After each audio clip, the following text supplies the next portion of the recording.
तो दोस्तों ये है 9 तारीख की रेंज, काफ़ी बड़ी रेंज यहाँ पर मार्केट ने बनाई है और हम सबसे पहले तो इसका 50% का लेवल मार्क कर लेंगे, बुलिश होने का यहाँ पर कोई रीज़न है नहीं।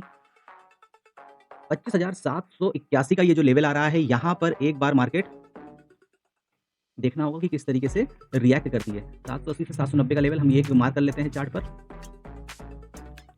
अब मार्केट अगर गैप अप ओपन होती है और ये 25,800 से रिजेक्शन लेकर और फिर नीचे की तरफ आती है, वीक होती है, तो फिर यहाँ पर क्लियर कट अगर सुबह के 15 मिनट, 20 मिनट, 25 मिनट के बाद अगर मार्केट यहाँ से रिजेक्शन लेती है, तो क्लियर कट फिर से यहाँ पर मार्केट अपने लो के लिए आते हुए दिखेगी। रीज़न ये है कि मैंने मल्टीपल टाइम देखा कि जब भी मार्केट एक बड़ी रेंज बनाती है और बैक टू बैक बड़ी रेंज बना रही होती है, तो फिर ये 50% पर एक बार आकर रिटेस्ट करती है और रिटेस्ट करने के बाद यहाँ से फिर से मार्केट नीचे की साइड आपको जाते हुए दिखेगी। तो पॉसिबिलिटी यहाँ पर ये है कि कल मार्केट हो सकता है कि यहाँ से 50-70 पॉइंट गैप अप ओपन हो और गैप अप ओपन होने के बाद ये इसी फ्लो में 800, 805, 810 निकाल कर और फिर से अगर ये 800 के नीचे लाकर क्लोजिंग कर देती है, फिर से मैं बोल रहा हूँ, अगर ये फिर से लाके 25,800 के नीचे क्लोजिंग कर देती है, तो ये जो टॉप लगा होगा, ये हमारा हाई का स्टॉप लॉस होगा और हम फिर यहाँ से एटलीस्ट इस लेवल के लिए बैठेंगे, जो कि हमारा लेवल होगा 25,623 से लेके 25,600 का लेवल।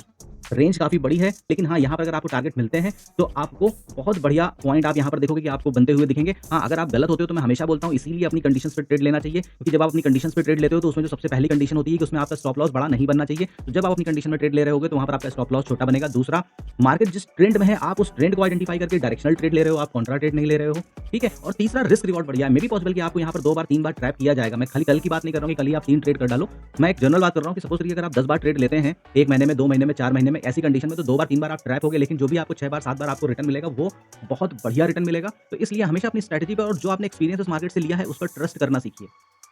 और कभी भी, चाहे आप जितना भी कॉन्फिडेंट हो, कभी भी जितना भी कॉन्फिडेंट हो, कभी भी अपनी पूरी कैपिटल के साथ गैम्बलिंग ना करिए। जो भी आपकी कंडीशंस हैं कि भाई मुझे 1 लॉट से ट्रेड करना है, अभी मैं बिगिनर हूं, तो आप 1 लॉट से ही ट्रेड करिए। कभी फिर 1 लॉट का किसी दिन 10 लॉट, किसी दिन 50 लॉट, फिर किसी दिन 2 लॉट, कभी ना करिए, क्योंकि अगर 50 लॉट और 10 लॉट में आप चले जाओगे और उसके बाद जिस दिन आपका लॉस होगा, वो लॉस इतना हो जाएगा कि 6 महीने आपको कवर करने में लग जाएंगे। तो यहाँ पर मैंने आपको बता दिया कि सबसे बढ़िया कंडीशन यही बनेगी कि मार्केट सपोज करो यहाँ कहीं पर गैप अप ओपन होती है 25,750 के आसपास, और अगर ये मार्केट 25,800 तक भी चली जाती है, कोई दिक्कत नहीं है। यहाँ तक जाने के बाद अगर यहाँ से फिर से वीक होकर 800 के नीचे अगर ये क्लोजिंग देती है, मैं फिर से बोल रहा हूँ 25,800 के नीचे क्लोजिंग देती है, तो यहाँ से मार्केट एक बार ये 703 के लेवल के लिए, क्योंकि ये कल की क्लोजिंग है, 703 के लेवल के लिए आपको आते हुए दिखेगी। और फिर अगर यहाँ पर इसने थोड़ा सा 2-3 कैंडल बनाकर और इसको ब्रेक किया, तो फिर मार्केट यहाँ पर नीचे की तरफ जाते हुए दिखेगी। बेयरिश मार्केट में यही सबसे बड़ी बात होती है, इसीलिए लोग बेयरिश मार्केट में इंट्राडे में ज्यादा पैसा बनाते हैं, क्योंकि जैसे ही लेवल ब्रेक होते हैं,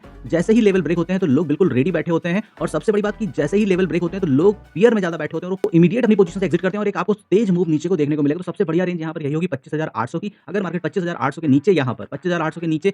सुबह की मॉर्निंग में ये 25,800 के ऊपर जाती है, ये 800 तक पहुंचकर रिजेक्शन दिखाती है और फिर जैसे ही ये 800 के नीचे आती है, तो हमारा सुबह का सबसे पहला ट्रेड वही होगा। स्टॉप लॉस अगर 20 पॉइंट से मान सपोज करिए कि कोई बड़ी सी कैंडल बन जाती है, ठीक है, और बहुत हेल्दी कैंडल बनती है, सेलिंग की कैंडल बनती है, तब भी अगर वो स्टॉप लॉस 20 पॉइंट से ऊपर है, तो हमको उस ट्रेड को नहीं लेना है। याद रखिए कि स्टॉप लॉस आपका सबसे स्ट्रॉन्ग बैकअप होता है। अगर आप अपने स्टॉप लॉस के साथ छेड़खानी करते हैं या लॉट साइज के साथ छेड़खानी करते हैं, तो आप लॉन्ग टर्म में सर्वाइव नहीं कर पाएंगे।